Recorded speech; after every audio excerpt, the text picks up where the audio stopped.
Ушул топто буу чыгара турчу, ысык суу чыгара турчу түтүктөрүн орнотуп, айрымдарына сыноо иштерин жүргүзүүдө. Жайларда толугу менен бүттүк планы коюлуп, ошого чейин бардык иштерди жүргүзүү үчүн талыкпай эмгектенип жатышат. Эскисине караганда бул жаңысы кубаттуу болуп, шаардыктарга жылуулукту жакшыраак камсыздай алмакчы. Иштеп турган 3 катыл агрегат өзүнүн техникалык состояниясына байланыштуу 125 гана тоннадан пар берип турган. Турбо агрегаттарды айта кетсек, 2 турбо агрегат уже иштен чыгып калган болгон, экөөсү төмөндөтүлгөн мощностьта иштеп жаткан. Азыр жаңы коюлган турбо агрегаттар, генераторлор ар бири 150 мегаваттан электр энергия чыгарат, жана 150 гигакалорийдан жылуулук энергиясын берет. Ар бири. Бардык кыймыл-аракеттер пульттун жардамы аркасында ишке ашып, ысык суу менен буу кете турчу бардык техникалык жабдыктардын иштеп жатканын монитор артында баам салып туруп алышат. Эмки кышта Казакстандын көмүрлөрүнө талап азаят. Анткени жаңа энергоблок Кыргызстандын көмүрлөрүнө ылайыкташкан. Кара кече, турук жана башка көмүр кендеринен өндүрүлгөн продукциялар жагыла баштайт. Муну менен Казакстандын көмүрү алынбай калат дегендик эмес. Эски энергоблок үчүн баары бир Казакстандын көмүрү жагылышы керек. Бул жаңы энергоблоктор биздин местный кыргыз көмүргө расчет алынган.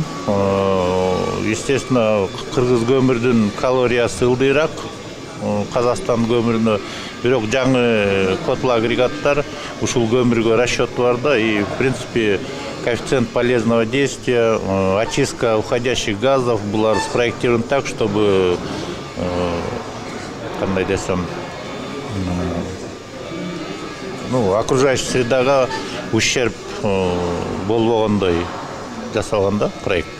Ошол эле маалда электр энергияны бөлүп чыгуу 2,5 эсеге өскөнү турат. 5 айдан бери жаңы трансформаторлорду орнотуп жатышат. Мындан чыккан электрлер шаарга кетет. Аны электр бөлүштүрүүчү компанияларга беришет. Муну менен шаардагы энергия бир аз болсо да жакшырат дешет адистер. Мурункулар менен айырмасы, мурункулардын баягы кыргызча кубаттуулугу 125 бирдиги мегаватт деп коет, 125 болсо, азыр булардыкы 180 мегаватт бирөөсүнүкү. Бул жакта турган 3-чү блоктуку, аныкы буга чейин 80 мегаватт болсо, азыр 180 болуп калды.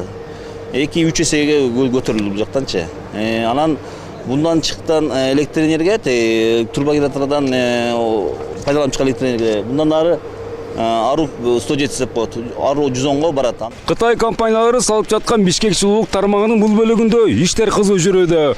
Учурда орнотуу жана сыноо иштери жүрүп жатыптыр. Алдын ала маалыматтарга караганда 80% бүткөнү кабарланууда. $280 миллион кеткени айтылып жатат.